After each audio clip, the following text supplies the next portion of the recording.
भारत माता की, भारत माता की, वंदे वंदे वंदे।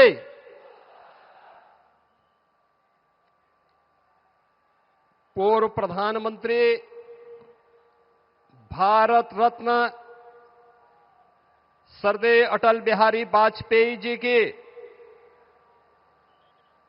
पावन जन्म शताब्दी समारोह के अवसर पर राष्ट्र प्रेरणा स्थल के लोकार्पण समारोह के मुख्य अतिथि, हम सबके मार्गदर्शक, अमृत काल के सारथी, आत्मनिर्भर एवं विकसित भारत के शिल्पकार, विश्व के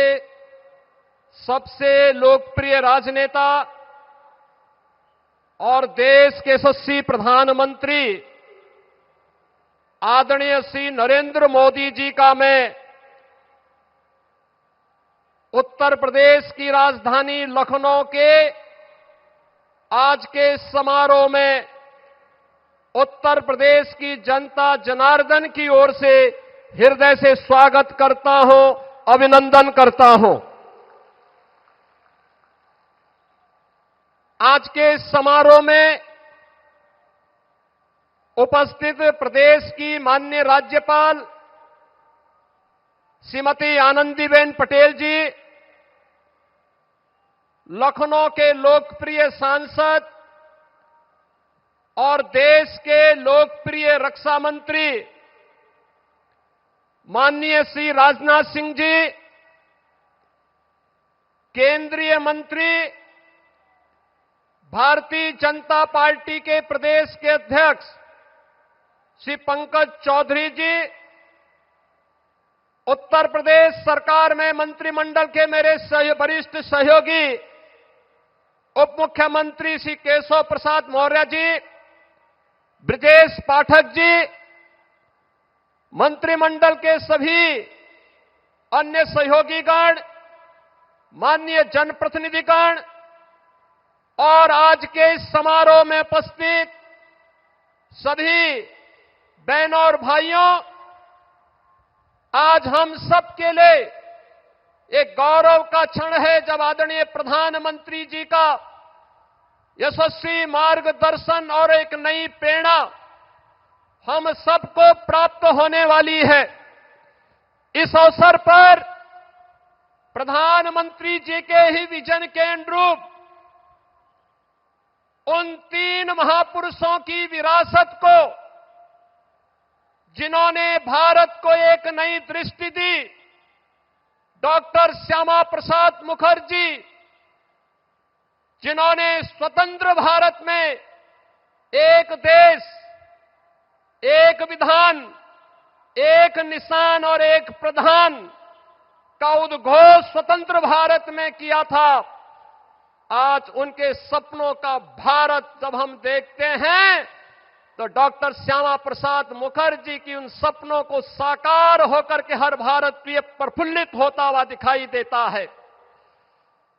भारत माता के महान सपूत, महान विचारक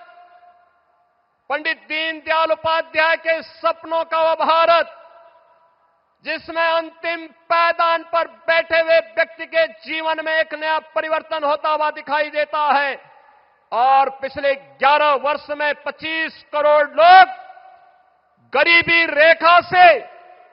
ऊपर उठ करके एक सामान्य नागरिक के रूप में अपना जीवन यापन कर रहे हैं। अंत्योदय के उस स्वप्न को साकार करने वाले और श्रद्धेय अटल जी के सुशासन को मूर्त रूप देने वाले इन तीनों महापुरुषों की इस विरासत को आत्मनिर्भर और विकसित भारत के रूप में भारत के शिल्पकार, आधुनिक भारत के शिल्पकार, एक भारत श्रेष्ठ भारत के स्वप्न दृष्टा आदरणीय प्रधानमंत्री श्री नरेंद्र मोदी जी का आगमन आज लखनऊ की इस पावन धरा पर हुआ है। बहनों और भाइयों, जब ये राष्ट्र प्रेरणा स्थल का लोकार्पण आदरणीय प्रधानमंत्री जी के कर कमलों से होने जा रहा है। इस अवसर पर मैं उनका उत्तर प्रदेश की राजधानी में उत्तर प्रदेश के इस महत्वपूर्ण स्थल पर,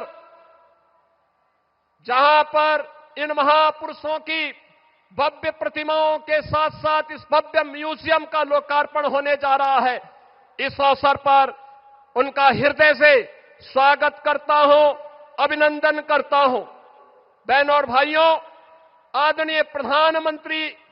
मोदी जी की प्रेरणा से जब हम आत्मनिर्भर और विकसित भारत का वर्तमान स्वरूप देख रहे हैं, तो कहीं न कहीं हम सबके प्रेरणा के रूप में डॉक्टर श्यामा प्रसाद मुखर्जी, पंडित दीनदयाल उपाध्याय और सदैव अटल बिहारी वाजपेयी जी का वह मार्गदर्शन भी एक नई प्रेरणा के रूप में हम सबके सामने रहता है। ये हमारा सौभाग्य है, यह वर्ष सरदेव अटल बिहारी वाजपेयी जी का जन्म शताब्दी महोत्सव का वर्ष है। और सरदेव अटल जी कहते थे, अंधेरा छटेगा, सूरज निकलेगा, कमल खिलेगा, तो यह केवल मात्र एक आशा नहीं, बल्कि भारत राष्ट्र के उज्जवल भविष्य को लेकर के उनके अडिग विश्वास, दूरदृष्टि और दृढ़ संकल्प का उद्घोष था। और आज वही प्रेरणा हम सबके सामने विकसित भारत के रूप में देखने को मिल रही है। सरदेव अटल बिहारी वाजपेयी जी ने एक कवि के रूप में, एक पत्रकार के रूप में, एक राष्ट्रवादी विचारक के रूप में और भारत के एक सच्चे सपूत के रूप में भारत को जो विजन दिया, भारत को जो नेतृत्व दिया, आज उसे हम विकसित भारत के रूप में आदरणीय प्रधानमंत्री मोदी जी के नेतृत्व में हर भारतवासी उसे विरासत और विकास के नए रूप में देख रहा है। आज के इस अवसर पर हम सबके लिए यह अवसर अत्यंत महत्वपूर्ण है कि आज की स्थिति पर, जहां एक और राष्ट्र प्रेरणा का यह स्थल हम सब आदरणीय प्रधानमंत्री जी के कर कमलों से प्राप्त करेंगे, वहीं आज भारत माता के उन महान सपूतों के प्रति नमन करने का अवसर भी है। महान स्वतंत्रता संग्राम सेनानी, महान शिक्षाविद, मामना पंडित मदन मोहन मालवीय जी, जिन्होंने काशी में बनारस हिंदू विश्वविद्यालय की स्थापना की थी और जिनकी सेवाओं को देखते हुए आदरणीय प्रधानमंत्री जी ने उनके प्रति ससम्मान भारत रत्न देकर के उनकी सेवाओं को सम्मानित किया। और महान योद्धा बिजली पासी, जिनके बारे में हर भारतीय के मन में एक नई प्रेरणा प्राप्त होती है, इन महापुरुषों की, महान योद्धाओं की भी स्मृतियों को मैं इस अवसर पर नमन करते हुए आदरणीय प्रधानमंत्री जी, सम्मानित मंच और आप सभी का मैं एक बार फिर से राष्ट्र प्रेरणा स्थल के लोकार्पण के अवसर पर हृदय से अभिनंदन करता हूं, स्वागत करता हूं। धन्यवाद। जय हिंद।